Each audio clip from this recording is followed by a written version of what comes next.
tidak terlibat itu ini sebagai program ini. Sehingga kita sama tujuannya itu jadi overlap. Ya. Maka supaya tidak berat, tadi kan saya katakan terkait dengan manfaat kita. Yang diberikan apa? Amdal dan ekologi. Amdal dan ekologi. Ekologi tentang satwa-satwa yang di sana, terus dari amdalnya itu berapa dan ekologi di sini itu. Bantuan seperti itu.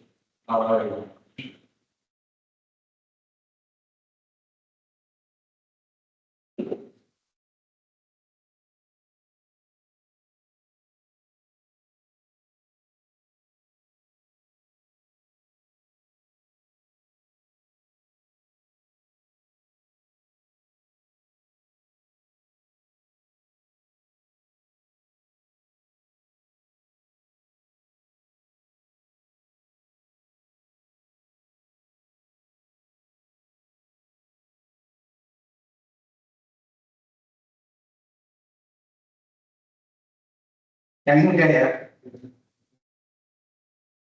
Kita baca ke mudah ya Pak Amin.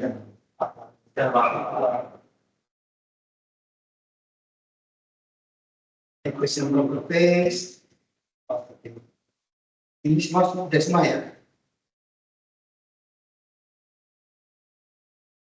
Ini yang properties ini saya ini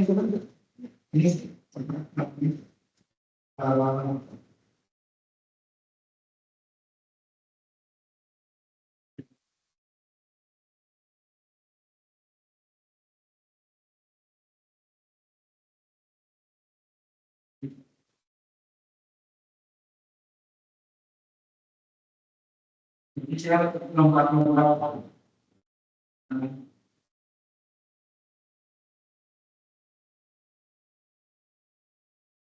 ya. Jadi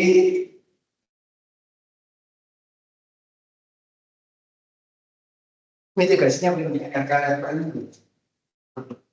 Jadi kita sudah memahami mengenai konsep ini. Bahwa amdal itu adalah kajian yang mendalam mengenai dampak menteri dari suatu kegiatan yang berjalan terhadap komponen lingkungan. Jadi kalau tidak penting tidak masuk di amdal. Ya. Kriteria dampak penting itu sudah dijelaskan oleh Pak Sasongko. Itu kan ada sampai ke akuisisi sampai itu tidak dapat penting. Kemudian untuk mengetahui itu wajib amdal atau tidak, berapa sudah melakukan proses pengawasan berbasis 3 tahap berdasarkan besarannya, lokasinya dan juga yang dikecualikan. Dan sekarang ini wajib amdal tidak.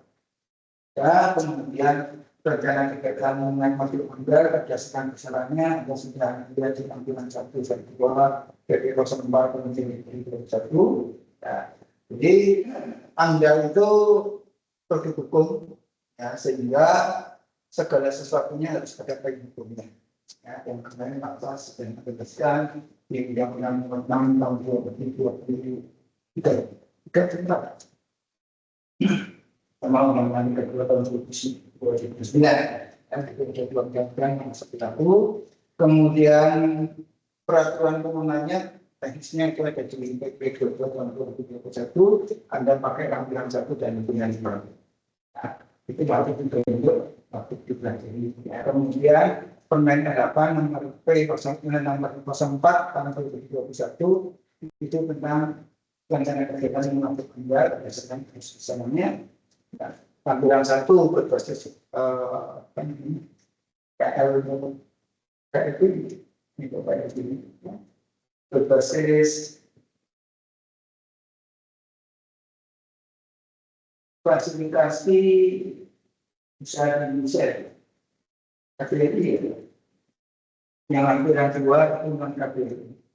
Nah, jadi itu nanti harus dibuka. Nah, kemudian Ya, karena memang itu. Jadi AMDAL itu produk hukum sehingga segala diatur oleh peraturan. Ya. Dan itu sifatnya rigid dan mutlak harus diikuti. Berarti tidak boleh menarik, tidak boleh mengurangi. Ya.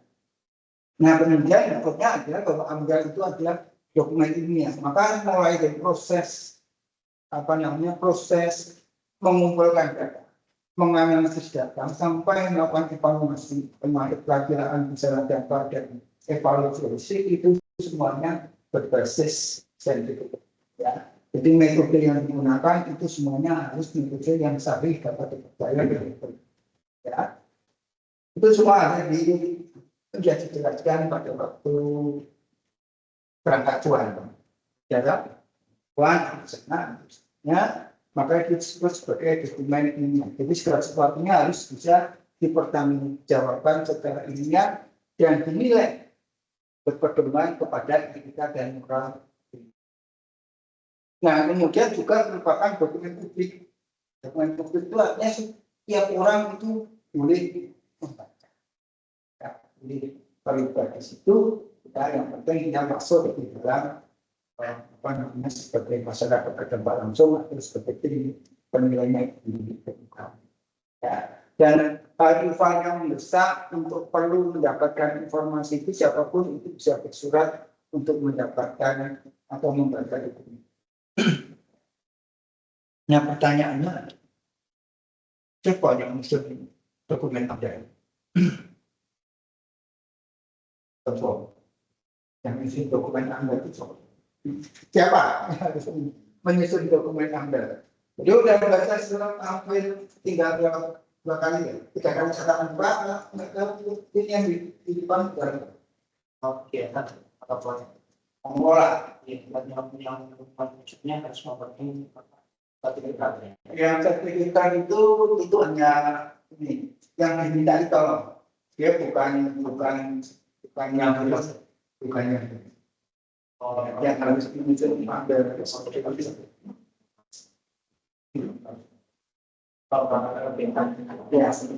pelaku usaha sendiri atau dengan siapa?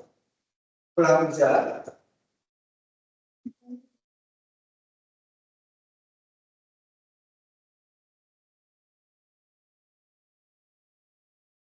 usaha bersama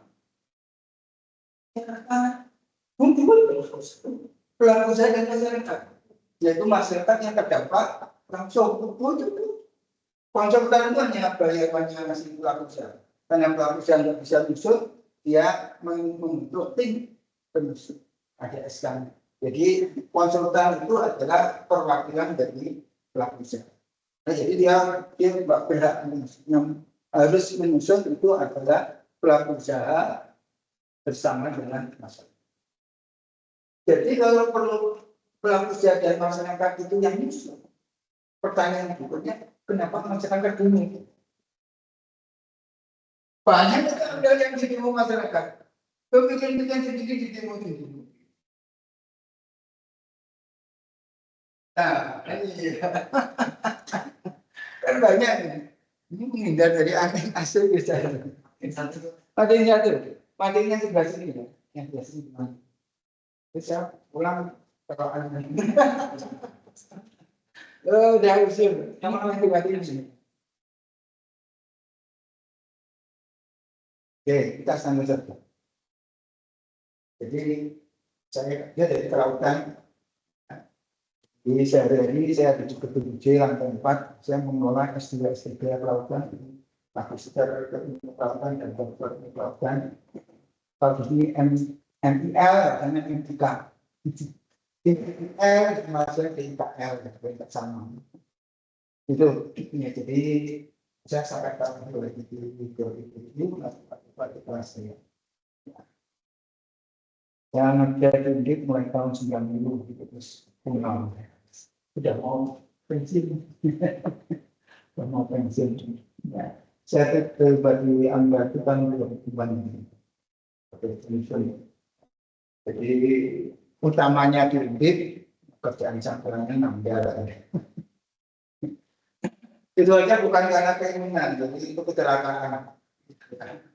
Jadi ya, kan itu kecelakaan. bukan cita-cita saja. Nah, oke, jadi sekarang kita sudah tahu bahwa siapa yang menyusun Anda, kemudian kapan Anda bisa dari sini. Kapan Anda bisa. Ayo, bahas program produksi. Nah, ada tahap perencanaan. Jadi ada tahap perencanaan ini kelayakan ekonomi, kelayakan teknologi, dan kelayakan lingkungannya. Anda itu ada pada tahap kelayakan lingkungan, pada tahap seperti atau kajian lain. Ya, dan ini menjadi bagian yang digunakan sebagai dasar untuk menetapkan kelayakan lingkungan. Yaitu layak secara ekonomi, artinya investor pasti untung, layak secara teknologi, artinya teknologi bisa diatur dan bisa diaplikasikan, dan yang ketiga layak secara lingkungan, bahwa keseluruhan kegiatan tadi tidak menyebabkan kerusakan dan kecemasan. Kenapa demikian? Karena Anda ada instrumen untuk mencegah terjadinya kerusakan dan kecemasan. Kenapa demikian? Karena Anda itu mengkaji mengenai dampak. Benar itu, intinya cuma itu, Pak. Nah, dampak penting ini yang kayak apa? Kalau tidak penting, PUPR, kalau butuh izin, kalau butuh izin, SPPR. Nah, AMDAL ini dampak penting, izin, perlu izin, dan dampak penting. Dampak penting. Nah, dampak penting itu yang kayak apa? Ayo.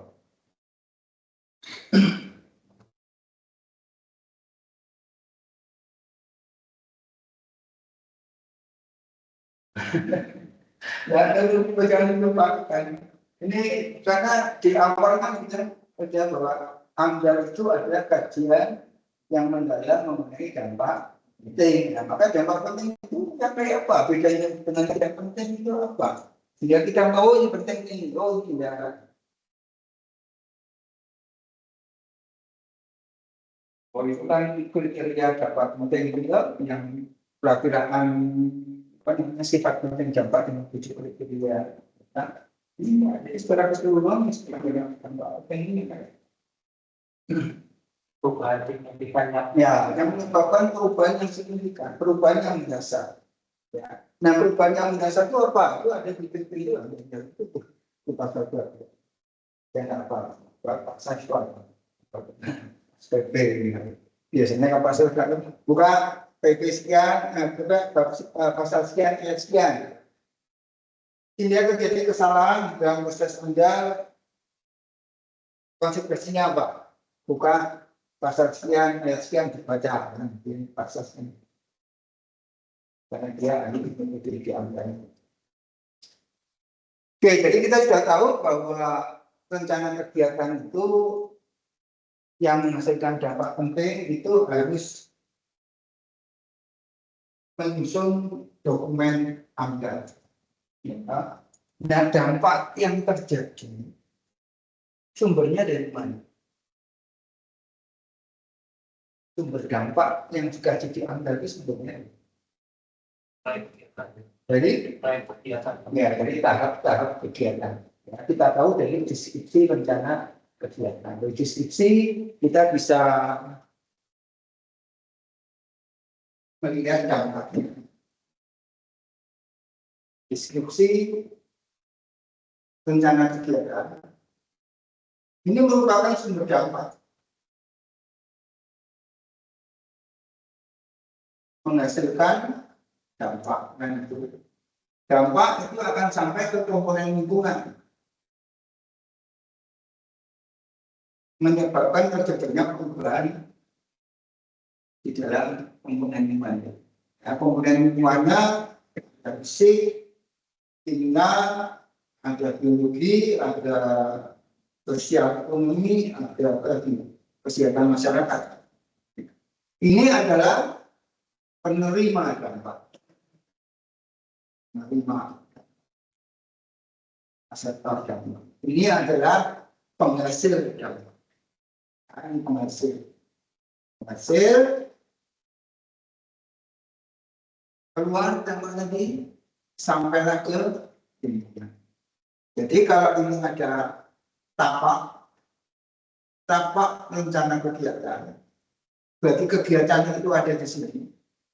Maka area ini sebagai sumber dampak. Nah, dampak yang dihasilkan di sini itu akan keluar. Nah, kemana? Ke lingkungan terdampak. Di sumber dampak ini lingkungan terdampak. Terus, lumayan hanya terus. Ini lingkungan yang terdampak, lingkungan terdampak. Ini sumber dampak. Lingkungan terdampak itu adalah lingkungan yang menerima dampak. Akibat menerima dampak, apa yang terjadi? Perubahan kondisi lingkungan.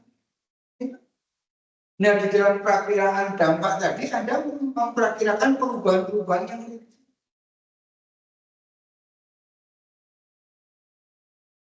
perubahan tanpa adanya kegiatan dan perubahan dengan adanya. Kan gitu. Nah, karena kita tahu bahwa dampak ini akan keluar, maka apa yang harus dilakukan? Padahal dampak penting yang akan menyebabkan perubahan signifikan dari lingkungan terdampak, penerimaan dampak itu akan berubah signifikan. Ya, signifikan itu ya tercemar atau rusak. Nah, supaya tidak rusak dan tidak tercemar, apa yang dilakukan? Nah, itu. Nah, di dalam melakukan mitigasi, maka di dalam proses Anda, itu yang pertama kali kan menyusun formulir kerangka acuan, kemudian melakukan Anda. Nah, dari Anda dirumuskan kelola lingkungan dan pantau lingkungan, pengelolaan dan pemantauan lingkungan. Kalau dampak itu tidak bisa dikelola, ya pasti akan menyebabkan kerusakan lingkungan. Maka dampak itu harus dikelola, bisa dikelola. Kalau tidak bisa dikelola, ya tidak berani. Berarti tidak layak, sehingga perizinan perusahaannya nggak keluar. Tim penilai mengatakan merekomendasikan tidak layak. Tidak layak, perizinan perusahaan tidak keluar. Kalau perizinan perusahaan tidak keluar, ya kegiatan tidak bisa. Maka di dalam 7 kriteria sifat penting dampak itu poin yang ke-7 terakhir itu teknologi, terkait dengan teknologi. Ada tidak teknologi yang bisa mengelola dampaknya? Kalau teknologi yang nggak bisa mengelola dampak, ya otomatis tidak layak. Cuma dikelola pakai apa lagi? Oh, mau ekonomi Pak, ganti rugi. Ganti rugi itu secara ekonomi ya, tapi secara lingkungan enggak. Dan sawahnya, petaninya berapa? Ada 30. 1 tahun berapa dia panen? Oh, 1 tahun dia 10 juta. Udah, kita ganti 10 juta. Ekonomi ya, oke. Tapi lingkungannya enggak sih. Biasa, hancur. Nah, kayak gitu. Nah, sekarang bagaimana kita mengelola dampak-dampak? Nah, untuk mengelola dampak tadi, sebelum kita masuk ke RPR, kita harus paham tentang hierarki mitigasi. Hierarki mitigasi. Step by step untuk menyusun, merencanakan suatu pengelolaan. Karena dampak itu harus betul. Yang dikelola itu dampak apa? Kan dia. Dampak positif supaya meningkat besarannya. 2, dampak negatif supaya menjadi positif. Atau negatif tetapi diturunkan dampak. Yang paling bagus adalah ini pasti yang kedua itu. Jadi kalau saya ngajar di fintech Anda itu, saya selalu berikan tantangan ke peserta. Jadi coba Anda bisa tidak mengelola dampak lagi tidak kadangnya dampak negatif berubah menjadi dampak. Jangan cuma meminimasi dari 10 menjadi 2 masih rugi, ya. Tapi bagaimana dari 10 berubah meja 10 berubah menjadi plus 10. Yang harus kita pikirkan. Kalau Anda jadi penyusun Anda, atau Anda sebagai pemilih dokumen Anda menantang si penyusun tadi, ini berubah jadi positif, jangan negatif, tetap negatif. Bisa ya? Oh bisa. Kenapa enggak? Kenapa? Kita punya akal budi. Kita punya ilmu pengetahuan, kita punya teknologi yang bisa merubah yang negatif jadi positif. Kalau tidak bisa, ya tidak bisa diturunkan. Tapi yang bisa. Kenapa tidak diusahakan untuk bisa? Apakah itu sulit? Contoh real itu yang di PLT yang tadi dijelaskan. Dia mau membuat hasil yang namanya pembangkit itu kan dia bikin pelabuhan ya, untuk bersandarnya apa namanya batu bara. Ya, maka dia butuh kedalaman tertentu untuk alur layarnya maupun untuk kolam lambungnya. Dari sekian turun menjadi sekian, artinya sekitar misalnya turun 2 meter atau 1 meter lah. 1 meter dari keseluruhan area yang digali yang di dredging tadi itu akan menghasilkan material yang habis dibuang itu sekian juta meter kubik. Kemudian di dalam konsultan perencanaan itu merencanakan untuk didamping di tengah laut pada kedalaman sekian meter sesuai dengan peraturan di Kementerian Perhubungan.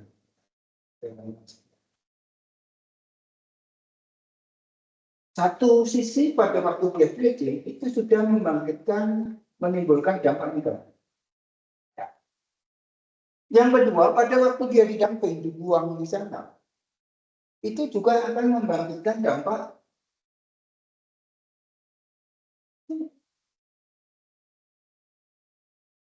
Nanti tak tunjukkan videonya kalau orang damping bukan apa.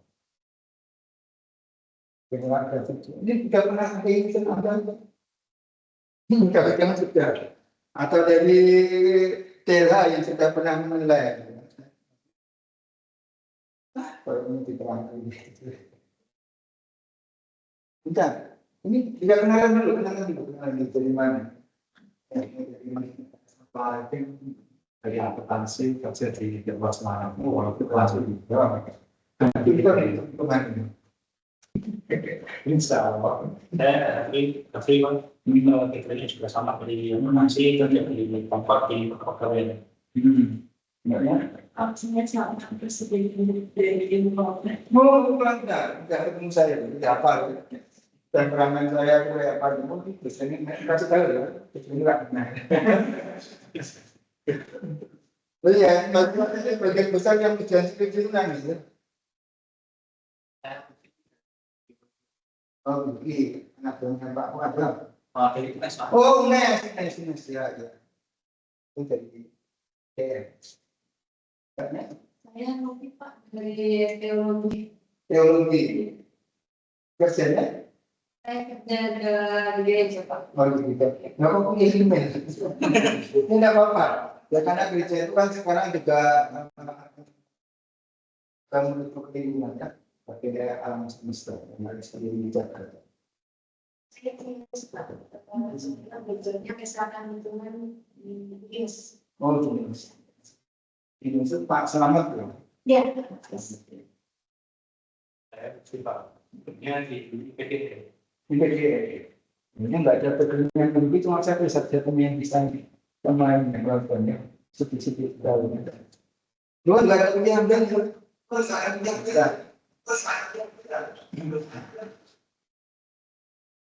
dan ya, jadi nggak apalah. Jadi memang bukan betul-betul tapi itu paham. Karena makanya kita ada bagian dari lingkungan itu sendiri, dengan bagian dari ekosistem. Jadi ini.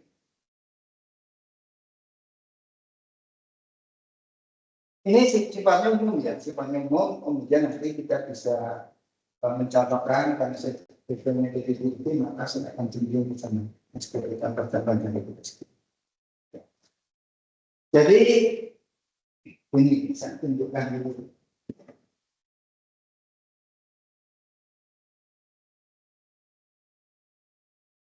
Ini maaf, ini mati yang satu tidak. Ini semoga ada enggak. Yang ini yang saya tunjukkan ini mati itu. Kita lihat ini. Ini kegiatan dredging. Ya. Jadi ini adalah strategi untuk mitigasinya. Ini strategi mitigasinya. Tapi saya tidak menunjukkan di strategi mitigasi itu. Saya menunjukkan bagaimana kegiatan dredging tadi itu sebagai sesuatu yang memberikan dampak penting.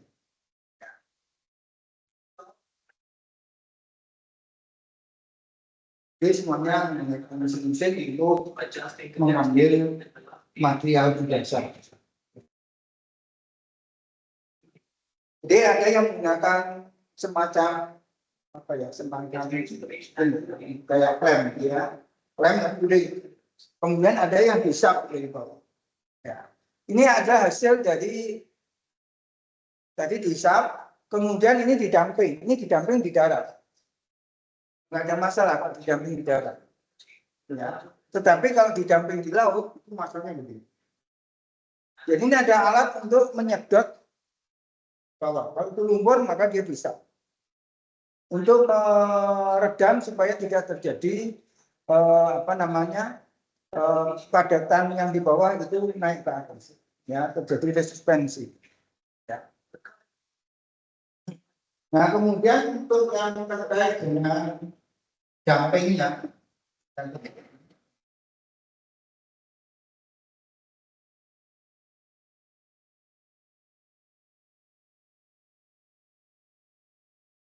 jadi ini adalah baknya kapal yang digunakan untuk menyimpan dan membuang material kerutan tadi. Ya, hasil dredging bawah ke tengah laut ke area yang sudah diizinkan. Nah itu sampai di sana bagian bawah kapal itu akan terbuka. Ya, sehingga material itu nanti akan langsung turun ke bawah. Yang ukurannya begini. Yang ukurannya kecil, dia akan melayang-layang itu, kemudian akan menyebar sesuai dengan arus yang terjadi di sana kemana-mana. Ya, padahal biota laut itu sangat peka terhadap material tersuspend. Anda pernah lihat apa namanya orang bikin mebel ini setelah digaji diamplas dia ada mesin. Kalau ikan itu teramplas, apa yang terjadi? Badannya diamplas, bapak ibu diamplas, apa yang terjadi? Ibu-ibu senang, sekali. Ya, jadi persentuhan antara badan ikan dengan material tersuspend itu kan abrasi. Ya, kayak diamplas. Ya, belum kalau masuk ke sistem pernafasan. Ini dibuang, langsung dibuang. Buka, itu langsung keluar. Keluar semua. Dan itu nggak cuma sekali. Bisa 3 bulan, 4 bulan tiap hari. Karena sekian bukan yang tertutup itu, wah kayak karuan. Banyak sekali. Dilepas. Lalu apa yang terjadi kalau itu? Kan jadi seperti ini.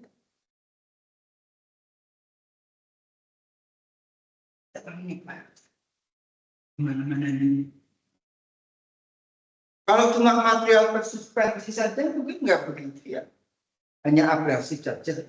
Ya, sama menyebabkan clogging pada sirkulasi pada insan sehingga bumpet seperti pipa kesumbat. Tapi kalau mereka bisa pergi, ya ikan itu bisa terbang, bisa berenang. Ikan itu berenang. Berenang. Kebanyakan. Ya. Tapi kalau di situ ada material beracun yang sudah menetap puluhan tahun, kemudian dilepas di sini, itu sebenarnya toksik. Nah, racun-racun disebarkan kemana. Dampaknya apa? Enggak cuma kualitas air, enggak cuma ikan. Nelayan juga akan terganggu di sini. Kita mencari ikan harus agak jauh lagi. BBM-nya nambah, pakunya lebih nambah. perbakarannya kan penghasilnya bisa jadi sama, tapi setelah dikurangi dengan perbakaran macam-macam jadi lebih. Nah ini. Nah,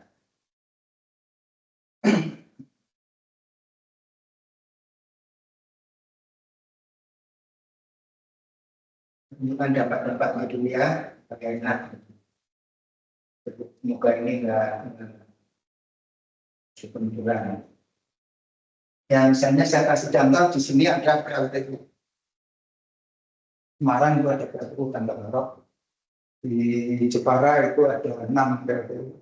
Ini 1, 2, 3, 4, 5. Saat ini saya sudah tahun kedua itu memantau di 3, 4. Kemudian di Batam itu ada pembangkit juga. Kemudian juga Cilacap ada 2 pembangkit. Di daerah Rembang ada 1 pembangkit itu. Nah, salah satu kegiatan di dalam pembangkitan itu adalah sistem pendingin. Salah satunya adalah sistem pendingin. Nah, di Indonesia, power plant itu menggunakan sistem pendinginnya itu adalah flow-through. Ya. Masuk untuk pendingin, kemudian keluar. Ya. Masuk, terus keluar. Jadi kalau digambarkan, jadi masuk untuk pendingin, kemudian keluar sebagai timbang. Ini water intake. Ini diameternya 4 meter, 4 sampai 7 meter. Jadi kalau Anda di sini, Anda akan sedap akan masuk. Nasibnya akan seperti ikan-ikan di sini. Kenapa? Karena selama proses ini akan disemprot dengan klor. Ya, tujuan klor apa? Mematikan semua biota yang masuk. Ya, supaya apa? Tujuan utamanya sebenarnya supaya falling itu tidak terbentuk di dalam pipa ini. Ya, falling itu kayak keripik. Ya, sehingga kalau itu dibiarkan ini akan tersumbat dengan pertumbuhan keripik tadi. Maka dikasih racun klor. Pada waktu tertentu dengan dosis kecil. Ya, dosis kecil itu dosis dengan jumlah yang jauh lebih tinggi daripada dosis reguler. Artinya begitu dia keluar dari sini sebagai air panas. Ya, air panas sudah tanpa biota. Pada waktu masuk itu semua biota bisa masuk. Ini ruang ini ada semuanya masuk. Ya, ini water intake. Ini alkohol. Maka yang masuk nggak cuma air, yang dibutuhkan dia air untuk meninggikan. Tapi yang masuk ya semua yang ada di dalam air. Apa saja yang masuk di dalam air, dia bisa anak ikan, cucunya ikan, cicitnya ikan. Larva-larva ikan, juvenil, ikannya aja masuk, apalagi juvenilnya. Larvanya, anaknya masuk. Telurnya masuk, larvanya masuk. Nah, yang masuk itu tidak ada yang keluar hidup. Termasuk yang nggak kelihatan yang namanya plankton. Kemarin sudah dijelaskan bahwa plankton itu dia ada di bawah, di dalam piramidanya. Dia sebagai produsen primer yang menegakkan, yang mendukung kehidupan di sini.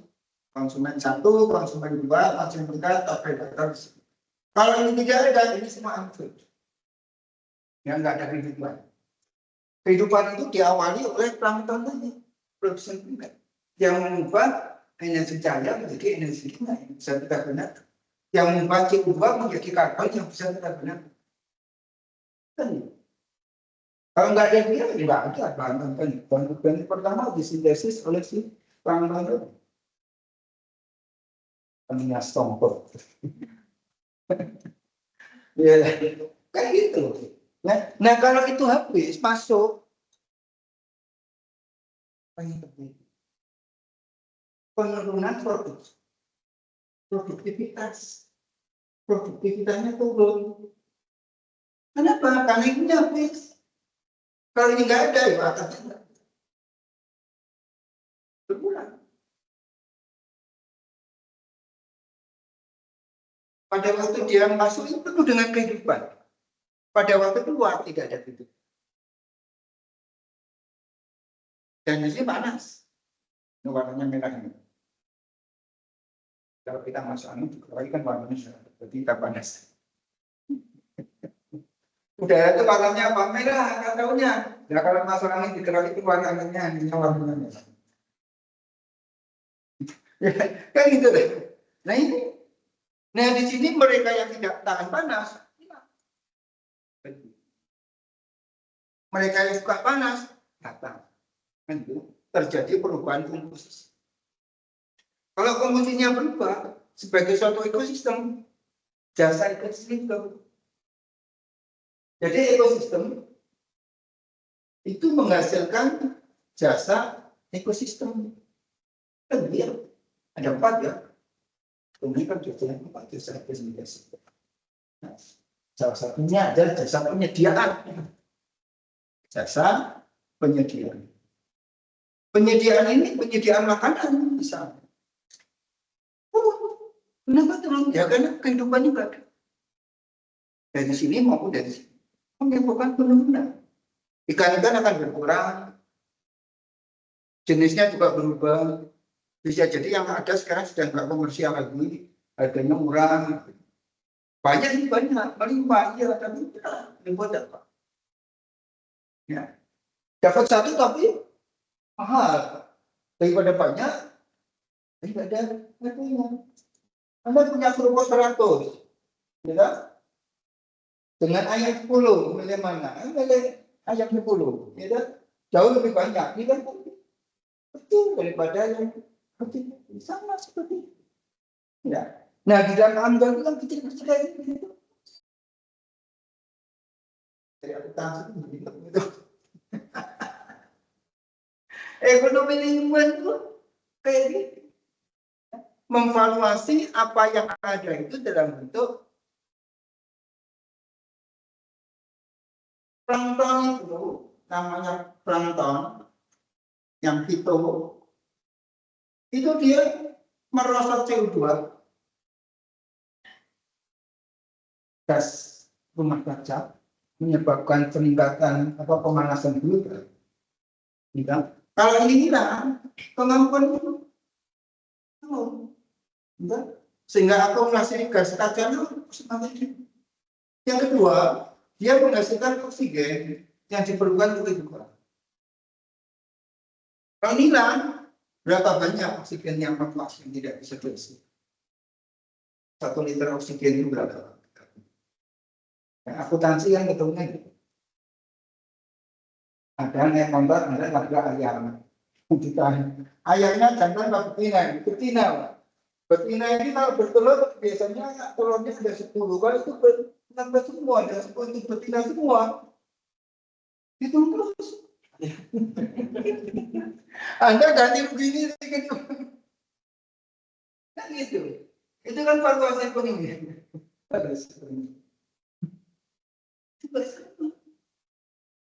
Anda menebang satu pohon, berapa rupiah hektar? Beda kalau pohon itu tidak bisa tumbuh lagi kembali, untuk kembali lagi misalnya, atau kita tanam lagi kalau butuh waktu 10 tahun, kita ruginya selama 10 tahun. 365 kali 10 kali berapa liter oksigen sehari, kali sekian rupiah, itu kerugian yang kita ada. Yuk. Perakiraan besaran dampak itu kan kayak gitu. Jadi kenapa kita tentang organ? Dan dengan para profesor yang semuanya sangat. Lalu pertanyaannya bagaimana supaya ini nggak masuk ke sana? Nggak banyak lah, ya. Atau ini nggak menyebabkan seperti ini. Itu kan namanya mitigasi yang kemudian dituangkan di anggaran untuk rencana pengelolaan lingkungan yang tadi. Kalau ini dibiarkan seperti ini, betul. Bisa tidak dikendalikan? Nah, kalau nggak bisa ya nggak begitu. Ya bisa, maka izin dulu namanya izin lingkungan itu bisa keluar. Ya, kalau sekarang kan perizinan perusahaan. selama layak secara saya nggak akan menjelaskan teknisnya bagaimana apa itu juga dari biologi, tapi paling enggak untuk tahu lah. Saya kasih contoh ya, supaya tahu saja ya, bahwa kenapa dampak penting itu seperti itu. Saya tunjukkan di sini. Ini data dari pembangkit yang ada di Amerika, ini ada di California, di New Mexico. Dia menggunakan bahan bakarnya adalah BBM dan gas. Berapa daily intake capacity? Total intake 1.273 juta galon. Kalau diambil cuma seember dua ember enggak apa-apa. Dan ada intinya yang di Jepara itu, outflow-nya itu kayak sungai. Kenapa? Karena volumenya gede banget yang diambil. Yang dikeluarkan kan. Kalau cuma kecil aja nggak ada masalah. Kenapa disebut penting? Ya karena segede-gedenya setiap hari. Kali 365 hari kali 25 tahun baru diserahkan ke PLN. Sementara ini pengelolanya belum diserahkan ke PLN. 25 tahun nanti baru diserahkan. Yang ulang. Nah sekarang 1 liter air laut itu ada berapa plankton? Nah, 5.000 itu kemampuan penghasilan oksigennya, kemampuan menghasilkan bahan organiknya dan sebagainya berapa besar. Itu yang akan ditanggung oleh lingkungan. Ya, kemudian dampak ini mengalir. Dampak itu mengalir dari satu komponen ke komponen lain. Ini dari biologi turun ke sosial ekonomi, ya, turun ke kesehatan masyarakat. Kalau sosial ekonominya turun, pasti kesehatannya juga akan turun, nggak mungkin tidak. Ya, tadinya mereka harus bikin selokan macam-macam, nggak punya duit, ya nggak dibuang. Jadi itu pintar. Ada hubungan keterkaitan antara sosial ekonomi dengan kesehatan masyarakat. Ada lingkungan kan, ya kesehatan lingkungan sama.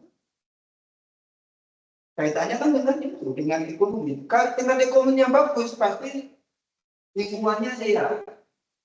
Ya, coba di tempat-tempat yang ekonominya rendah itu mulai sanitasi jelek. Jadi nggak ada dampak yang berhenti di satu. Pasti akan berlanjut ke dampak yang lainnya sehingga ada dampak primer, ada dampak sekunder, ada dampak tersier dan seterusnya dampak-dampak ini. Ya. Sehingga kalau dalam praktek mahasiswa yang menjadi mahasiswa praktek menyusun dokumen amdal itu selalu saya jadi membuat aliran dampak supaya tidak mengidentifikasi dampak itu nggak ada yang kelewatan. Kalau cuma awangan hanya dibayangkan saja, di pikiran pasti ada yang kelewatan. Padahal begitu juga ini kan pikiran. Tapi kalau ditulis, oh ini kesini ada kesini, tulis lagi ke sini. Dari sini begitu ada di sini pasti akan mencari mungkin. Yang di sini ada enggak. Kalau ada yang kelewatan ada tambahkan. Tinggal lengkap. Kalau tidak ada yang kelewatan itu nanti tidak akan dikelola. Kalau tidak itu dampaknya mungkin. Padahal ini adalah dampak penting yang menyebabkan perubahan yang mendasar. Ya. Sebagai itu mencegah pencemaran kerusakan, berarti narasinya adalah menyebabkan kerusakan dan ya. Ini pengantar dulu supaya kenapa kita perlu untuk memulai. Ini yang mana dengar suara dengar ya. Lalu yang mana? Dengar Bapak. Ya, dengar suara saya ya. Jelas Pak. Saya mengikuti ya. Anda mungkin nggak bisa mengikuti saya jalan. Ya kalau saya ke sana kan nggak ada yang lihat, karena nggak ada kamera. Hari ini ada kamera yang Atau kameranya dari yang lain. Oke. Jadi bisa kita lihat di sini. Pipa intake itu, ya, diameternya itu sampai 7 meter. Main to scale-nya. Anda itu separuhnya aja. Ini masuk. Kecepatan alirnya berapa? 132 meter kubik per second. Loh, kalau enggak kan nggak bisa terpenuhi terus yang kita balance lagi. 132 meter kubik itu kayak apa? Per detik, ya bayangkan ini. Makanya ini dampaknya penting kan sebetulnya. Ya. Kalau nggak lihat videonya itu bayangin. Saya suka memberikan video, saya kemana-mana tak video. Nah, itu untuk pembelajaran. Kelihatan nyata. Jadi meskipun ini sudah ada screen-nya, screen-nya nanti di tengah sana. Ya, sehingga hewan-hewan yang ukurannya agak gede, dia tersaring. Sehingga menghasilkan yang disebut dengan biodisk. Biodisk itu se-ember atau 2 ember atau 3 ember. Hitungannya truk. Dari sekian truk. Itu kan harusnya ditangkap nelayan. Itu nyangkut di bar screen-nya di pipa ini sebelah dalamnya. Wah, nggak bisa dimanfaatkan untuk konsumsi. Kenapa? Klornya tinggi di sini. Ya, ada klor.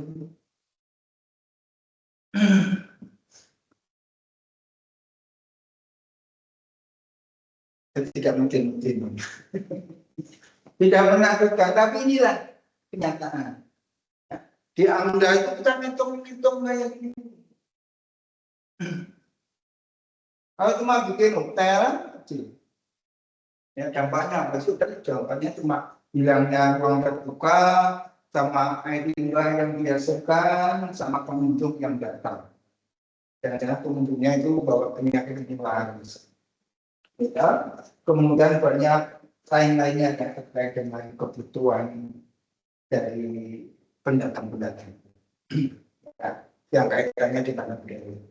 Bisa jadi menyebabkan pencemaran lingkungan, terjadi penurunan moral dan sebagainya akibat adanya. Kemarin mahasiswa saya itu kan praktikum apa namanya di Kalimantan Jawa Barat. Ya ada mata kuliah konservasi ya biasanya. Konservasi sama apa sih dan mata kuliah itu sama. Ekologi ya. Apalagi ini. Saya tanya, apa yang unik di sana? Benar nggak ada kafenya ya kayak yang pribadi. Kurang berpakaiannya ya kayak pribadi. Dia pakai celana pendek hitam, pakai anting-anting di sini di mata. Pakai kaos yang masih hitam. Lalu buat apa? Terjadi kontaminasi dan pencemaran budaya di situ termasuk moral. Nggak hati-hati. Nah, di Anda itu bagaimana nyegah kita itu mengeluarkan? Nah, itu nggak dikelola dari aspek budaya ini. Jadi seperti itu. Kafenya ya kafe kayak gitu. Barisan yang dijual ya nggak jauh lebih. Apa ini? Dan tentunya membawa banyak hal yang terkait dengan orang asing. Nah, seperti itu. Di dalam amdal itu kan semakin kita detail, semakin dalam kita mengkaji, semakin banyak yang harus di. Yang kalau enggak harus sembarangan masak ya barangkali. Karena itu kan banyak yang apa-apa. Bukan banyak, tidak sedikit. Tidak sedikit itu ya sama dengan banyak. Kalau bilang banyak itu kan kita banyak ya. Kalau tidak sedikit kan ada aspek sedikitnya. Ya, kan gitu. Tidak terlalu dalam mengerti. Karena dia tidak melakukan simulasi aliran dampak. Ya. Di dalam menyusun wilayah studi ya, untuk sosial ekonomi itu hanya batas tertentu dari batas di mana interaksi sosial itu ada. Tapi tidak pernah ini tuh kalau di ekologi itu kan melalui media air dan melalui media udara. Kalau sosial kesehatan itu melalui media orang di sekitar. Ya, kan dari sanitasi ya, kesehatan lingkungan. Anda tahu bedanya antara nyamuk virus dengan nyamuk demam berdarah. Ya, bedanya apa? Kaitannya dengan manusia.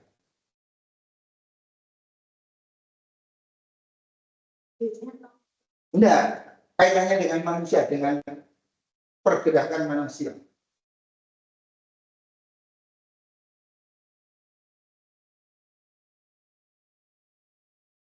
Kalau malaria tidak akan ikut manusia. Tapi kalau demam berdarah ikut manusia. Jadi manusia bergerak kemana demam berdarah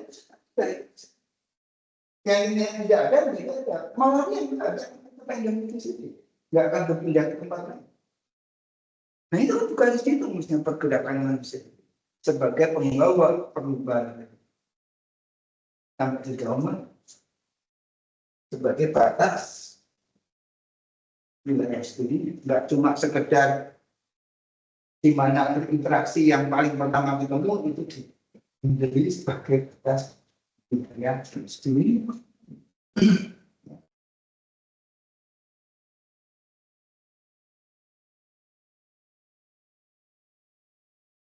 Nah, sebagai contoh, drifting tadi kalau tidak dimitigasi itu seperti ini, tidak dimitigasi. Dari pusat sumber dampaknya di sini. Kemudian dimitigasi menggunakan curtain, tirai, bukan tirai bambu, tapi tirai lumpur, ya, supaya lumpur tidak menembus dan mahal. Karena dia dikonstruksi dari bawah ke seluas ini. Jadi kalau ini 1 kilo ya dibuatnya 1 kilo. Muter. Ya. Supaya yang di sini tidak tercemar dengan ini. Dan ini double, dibuat double.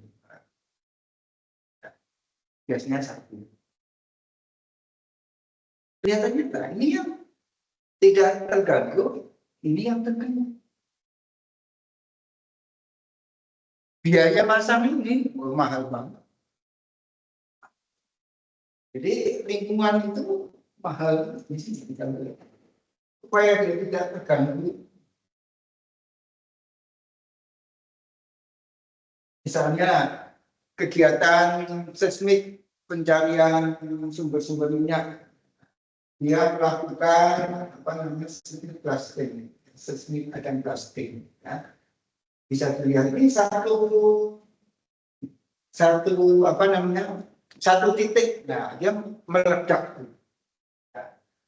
Dan ini dibawa dalam satu rangkaian, ada berapa puluh rangkaian itu dibawa oleh kapal. Nah kapalnya berjalan dan dia meledak setiap sekian detik, bukan jam itu. Setiap detik ini meledak. Itu dan energinya itu gelombangnya itu sampai ke bawah kemudian dipanturkan ke atas diterima oleh alat-alat mitigasi. Ya. Yang jadi masalah dampaknya itu di sini pada waktu dia meledak. Pada waktu dia meledak, kan yang meledak cuma satu, tapi dalam rangkaian air gun meledak.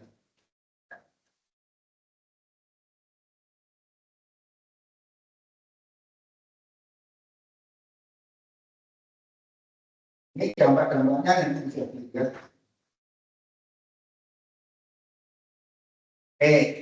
Jadi paling tidak kita sudah paham tentang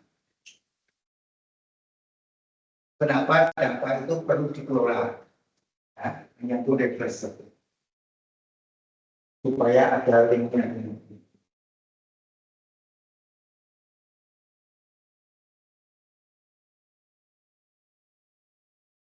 Nah, di dalam melakukan mitigasi, itu kita memiliki yang disebut dengan hierarki mitigasi, yang terdiri dari dua kelompok besar. Yang pertama adalah kelompok preventif, yang kedua adalah kelompok remedial. Yang primitif, ya primitif. Preventif itu ada dua, menghindari, mencegah, dan yang kedua adalah mengelola, minimalisasi, mengendalikan. Ya, artinya kalau tidak bisa dicegah, ya sudah, dia tetap keluar. Tapi kita keluar supaya dampaknya itu diturunkan. Kemudian yang remediatif itu ada dua. Yang pertama ada restorasi. Yang kedua itu ada offsetting, restorasi di tempat lain. Jadi kalau kita tidak bisa, yang namanya pengelolaan itu kan pada sumber dampaknya. Tapi kalau nggak bisa dikelola di sumber dampaknya, kita mengelola. Contoh, ya, misalnya di dalam SOP itu RTA private itu cuma 10%. Jadi industri itu berapapun luasannya cukup menyediakan 10% ruang terbuka hijau. Ya tahu? Yang 90% kemana? Yang dari ekonomi. Kalau saya punya uang 100 juta, ya, saya gunakan untuk investasi. Kemudian hasil investasi itu kembali ke saya 10 juta. 100 juta ya, 100 juta kembali 100 juta. Saya untung agak lebih.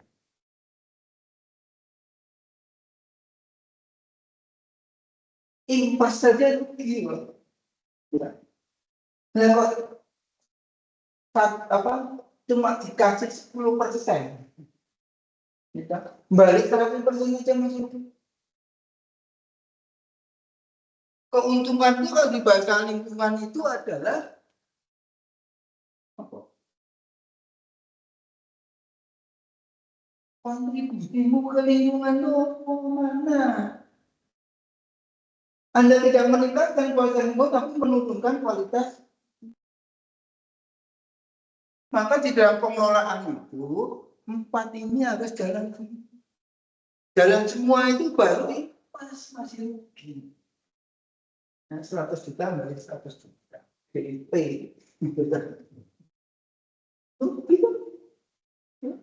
Kita punya lingkungan dengan adanya kegiatan pembangunan yang baik. Apalagi ini dipotong. Yang merah ini nggak pernah dipikirkan. Yang dipikirkan itu hanya sampai di sini. Berarti ada dampak sisa yang luar biasa besarnya yang tidak dikelola. Inilah sumber kerugian.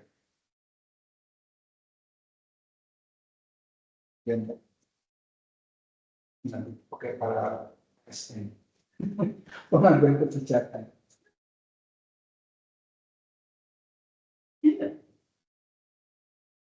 Saya tunjukkan.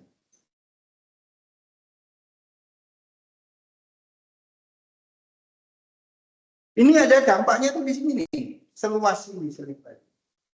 Kalau dihindari, nggak semua bisa dihindari. Yang satu diminimasi sebagian, masih sisa. Direstorasi, masih sisa. Di offset. Ini baru no net loss.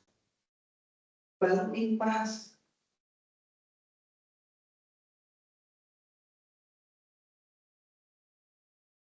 Ininya nggak ada. Untungnya nggak ada. Harusnya kan ini lebih ini untuk kontribusi. Kontribusi terhadap ini. Tapi kan ini enggak, yang nggak pernah dipikir. Kok mikirkan ini aja nggak dipikir.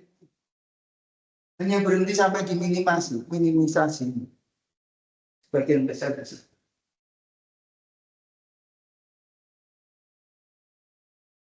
IKN itu restorasi dan offsetting.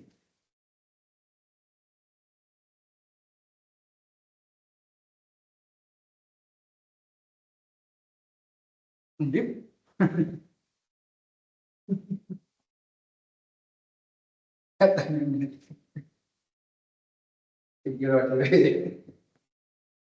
Ya, ya enggak?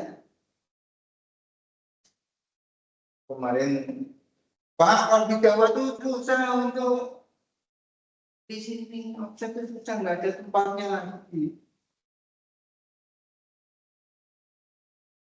Oh, iya.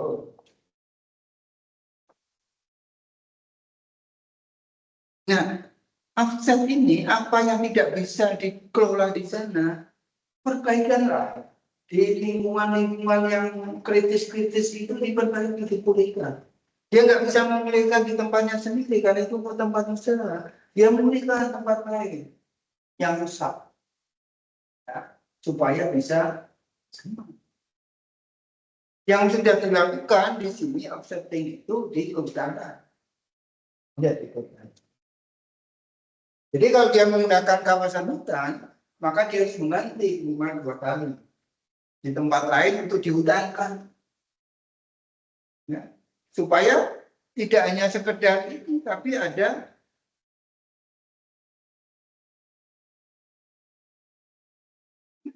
ya karena dia kehilangan yang sudah stabil tadi, mulai dari awal itu kalau cuma sejuta ya. Nanti untuk lagi kita butuh puluhan tahun. Jadi hutan kemarin itu butuh puluhan tahun. Satu pohon yang kurang semen untuk menjadi pohon diameter di atas 20 cm itu butuh bertahun. Sampai dia itu kan masih rugi terus itu waktu kerugian. Nah itu dihitung. Itu bangun. Jadi bangun. Gara-gara ambil. Ya kan?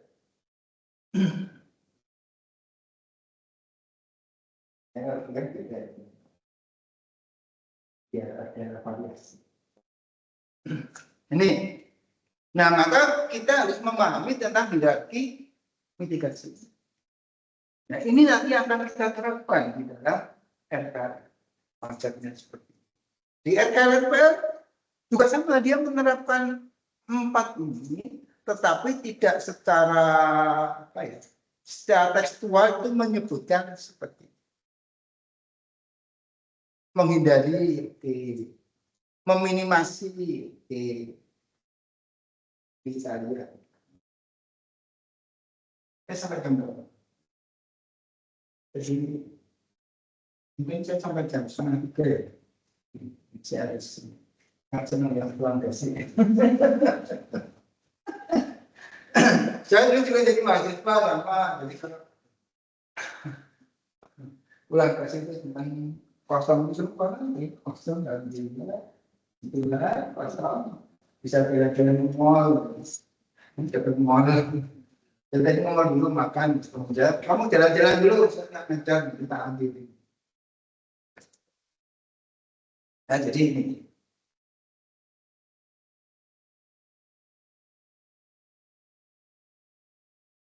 Jadi yang preventif satu adalah menghindari atau mencegah. Ini adalah pilihan pertama yang harus kita pilih. Ya. Kenapa? Karena dengan mencegah itu dampak nggak akan ada. Mencegah orang masuk, berarti nggak ada orang yang masuk. Tapi kalau meminimasi orang masuk, nggak ada yang masuk, tapi sedikit. Ya. Tapi kalau mencegah, menghindari itu nggak akan ada dampak yang mungkin. Maka ini jadi pilihan pertama. Kalau bisa ini, nah, kalau nggak bisa baru turun. Meminimasi. Ya. Jadi ini yang paling bagus, paling efektif untuk mencegah, untuk mengelola dampak. Tapi walaupun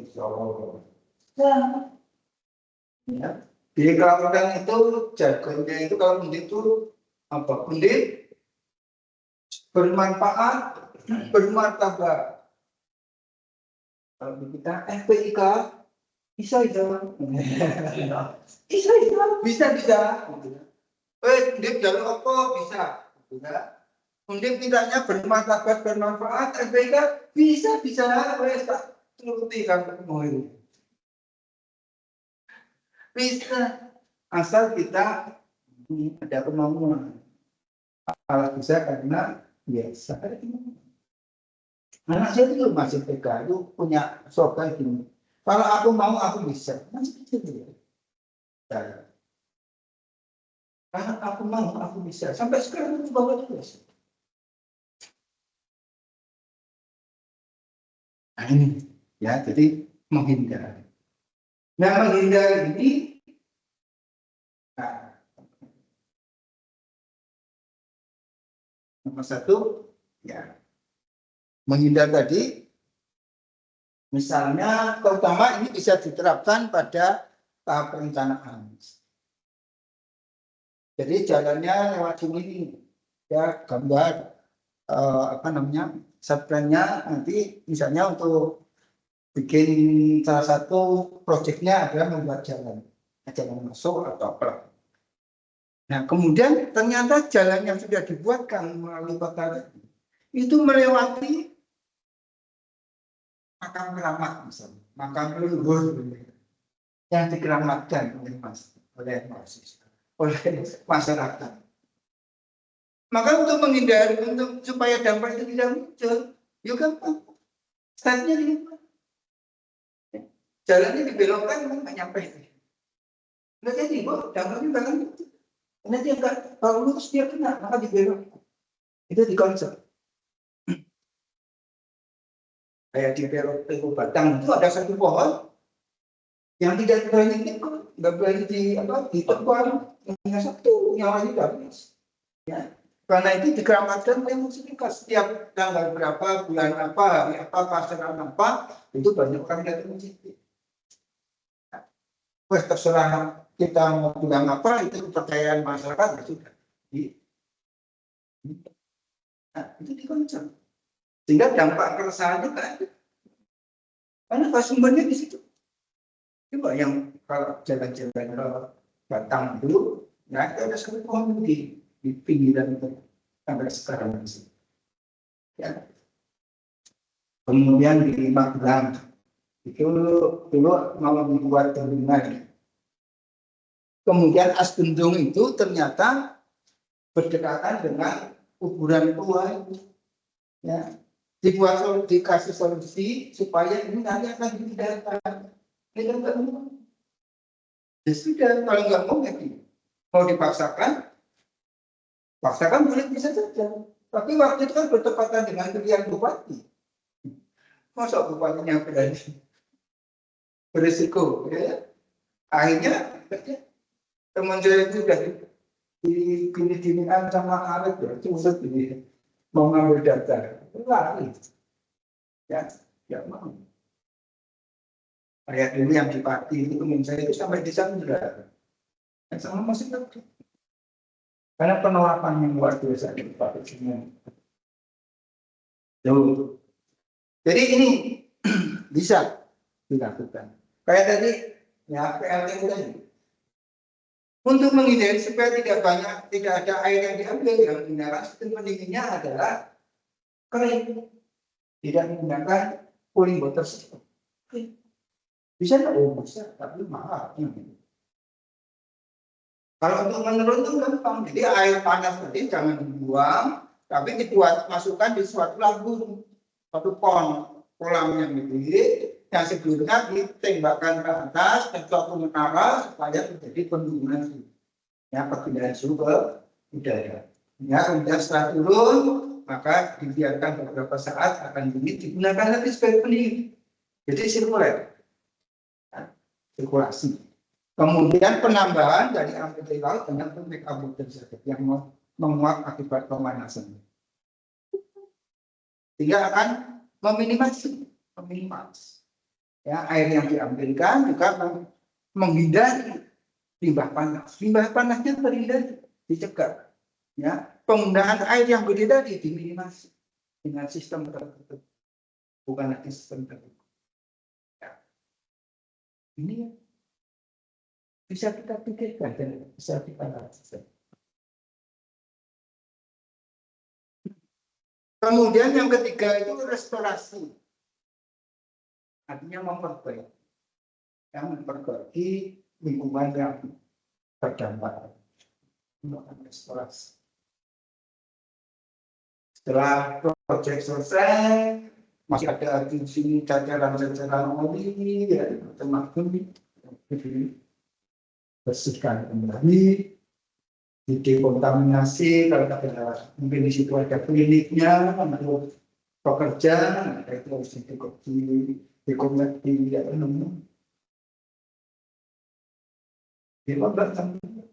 untuk menghancurkan batu ini kontaminasi. Dan kemudian kalau ada bahan-bahan beracun, maka itu harus diremediasi secara fisik, kimia, atau secara biologi, kemudian direhabilitasi. Ini adalah kegiatan-kegiatan di restorasi. Kemudian yang keempat itu adalah kalau tidak dilakukan, maka ini masih ada residual impact. Ini jarang dijelaskan. Tapi ini yang terjadi. Kan? Ini yang residual impact ini. Kalau hanya dilakukan tiga ini, masih ada dampaknya. Ya, satu-satunya yang dikelola ya dengan cara offsetting. Nah, di onsite jadi kerjakan, maka dikerjakan di tempat. Kan saya bikin RPL yang di kawasan industri di Sayung itu 165 hektar itu offsetting untuk mangrove. Yang itu mereka harus menanam seluas 165 hektar di luar kawasan. Itu sebagai bentuk offsetting. Yang rusak berapa? Yang rusak cuma 63 hektar. Ya. Tapi dia diminta, hitung lagi, diminta sekitar 160 hektar untuk memilihkan. Ya. Kemudian kita buatkan peta-peta alternatif untuk offset ini. Di sini. Apalagi kalau ada hewannya, maka hewan ini nanti akan pindah dulu. Ya, pengungsiannya di mana? Maka dibuatkan pengungsian itu diarahkan ke tempat pengungsian yang tidak ada. Ini kan kegiatan. Jadi kalau dibikin sulit jadi sulit, bikin sederhana jadi sulit.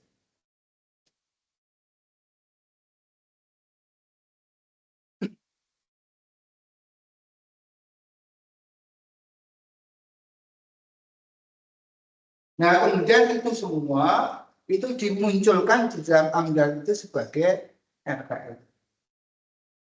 Pendekatannya itu satu dengan pendekatan teknologi, yang kedua dengan pendekatan sosial ekonomi, yang ketiga adalah pendekatan institusi bersama dengan pihak ketiga. Hati-hati dengan pihak ketiga karena biasanya pihak ketiga itu bikin onar. Kan banyak keluarga gara-gara orang ketiga. Jadi ada satu dua orang ketiga itu setan kan. Ya jadi basis pendekatannya adalah satu teknologi, yang kedua adalah sosial ekonomi, yang ketiga adalah institusi. Kita kerjasama. Ya. Rumah sakit untuk mengelola limbah infeksiusnya dia bekerja sama pihak ketiga untuk mengambil dan memusnahkan. Ya. Kemudian misalnya kita sampah domestik juga sama, kalau tidak bisa mengelola sendiri maka dikelola dengan pihak ketiga. Melakukan suatu kerjasama institusi. Ya. Dengan DLH terkait dengan sampah dan sebagainya itu kerjasama. Dengan KSDA itu adalah berbasis pendekatan institusi. Nah kemudian,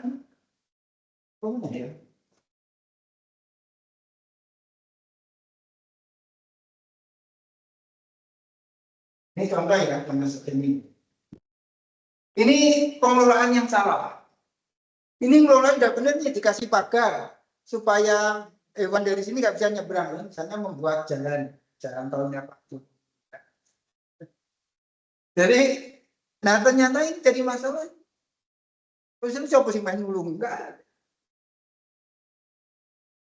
Karena aku mati pada sini. Bukan ini anak itu kan cuma hilang, bukan bagi kita dia bukan hanya sekedar itu. Dia sesama kita, sama kehidupan.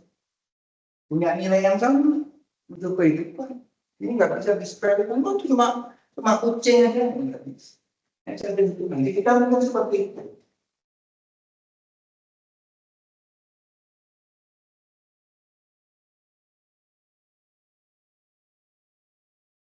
Bukan yang lain. Ini hanya untuk amfibi, kodok, ya. Ya dibuat saja. Kodok atau kodok. Amfibi and other small animal, kura-kura, dibuat jalan. Di kita mau ada. Nih, kita tunjukkan.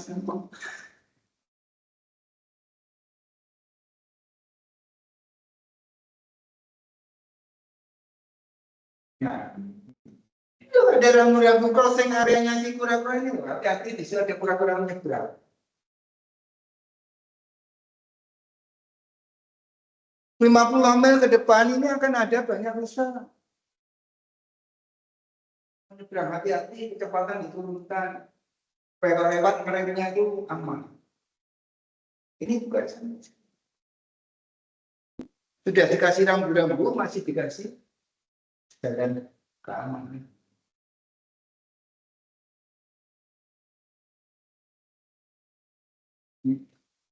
Di KM ini dibuat teman. Sudah jadi koridor satwa. Ya, tapi harus di tempat yang benar. Kalau nggak tahu juga ya nggak akan ada yang lewat.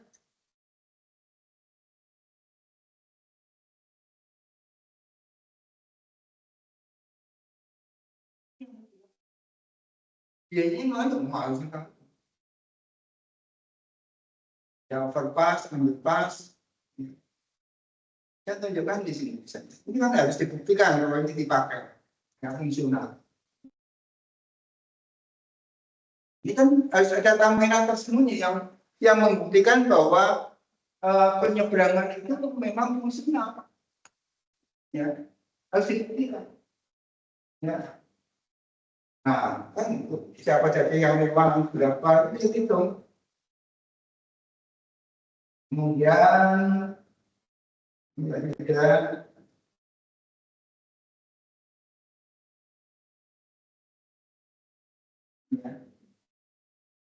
ya.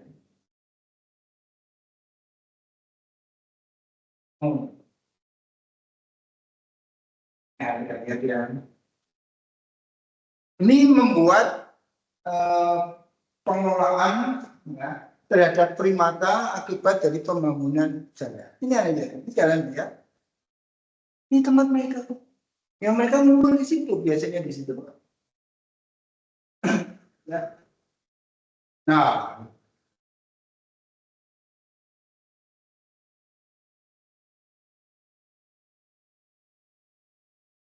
ada perintah. Akibatnya apa? Potensi tertabraknya besar. Apalagi kalau malam hari. Nah, dia lewat-lewat.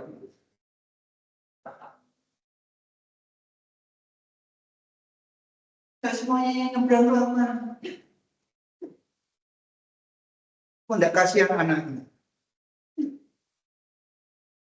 Lebih dari individu, 50 individu. Apa? Nah, kemudian dibuat. Bikin ini kan enggak mahal. Penyeberangan aja dia bisa lalu ke sana. Enggak lagi lewat bawah. Karena bagi dia itu hewan algoria. Ya, algoria itu hewan yang ada di kanopi. Dia nggak bisa jalan jauh di darat. Jalan dia susah jalan. Nggak seperti kita. Kita kan makhluk terestrial di jalan kita luar biasa. Mereka enggak, tapi dia algoria di kanopi dia luar biasa. Kita lompat antar pohon nggak bisa. Kalau dia bisa, kaki tangan dan ekornya bisa berpegangan, kita cuma tangan doang yang bisa berpegangan. Ini kan aman sih. Kayak gitu.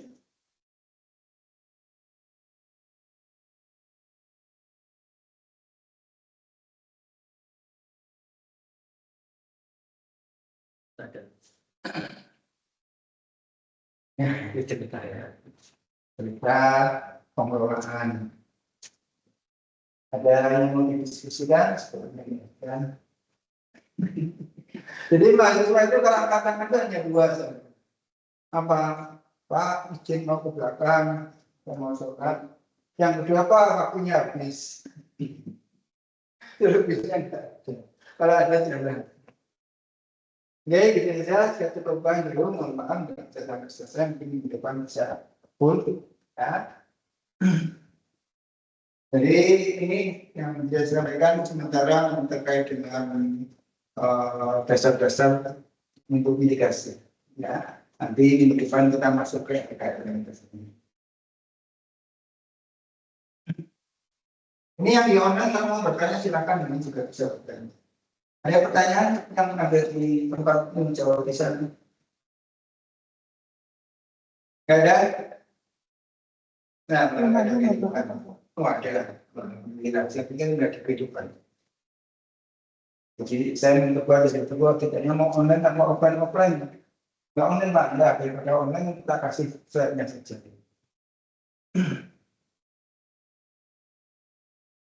Oke, mohon maaf kalau tidak bisa full ya di kita sampai jam 4.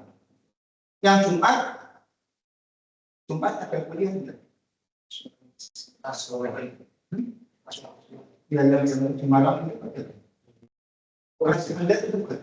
Tidak ada yang sejenak.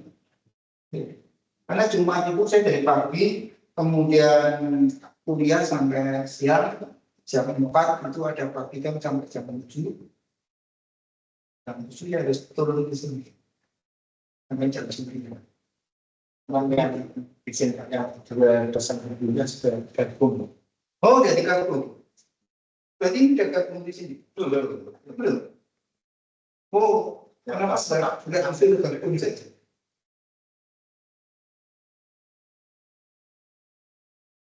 Itu kalau online itu saya tidak bisa memberikan energi ke mahasiswa. Karena tugas dosen itu sebetulnya kalau materi itu jadi Google itu komplit. Ya berarti pakai ChatGPT, Anda tanya apa aja dia jawab. Ya, jawab. Anda mau ini, mau tak buatkan lagi yang seperti ini, mau tak tabulasikan, kan gitu kan? Ya, buat itu. Baru jawab. Ya, tapi kan di situ gak ada energi. Nah, tugas dosen ketemu itu memberikan energi. Nah, jadi kalau pengetahuan juga saya nanti depan sudah selesai. Boleh gabung ya, nanti bahas kelas ya. Soalnya kelas sore itu kan ada yang dari Papua. Oh, yang ada. Ya, ada apa kan nanti kita hibrid. Kalau itu kan dari awal saya sudah menyiapkan. Cuma kalau itu saya nggak bisa nulis sampai sini. Ya, harus menyiapkan.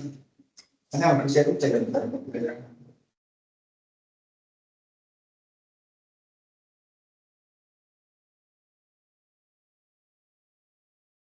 Oke, dia aja selama story.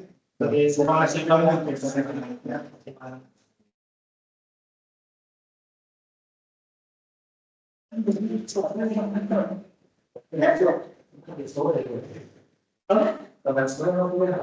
Udah tahu itu kan yang gimana tuh fix kita nggak fix mana ya? Enggak, sebenarnya jadwal kita bisa bersosialisasi juga nggak tapi itu sampai online jadi awal. Kalau online bisa, kalau mas online mereka bisa. Kalau Kak, siang, jangan siang kok agak setelah kelihatan ada momen sore.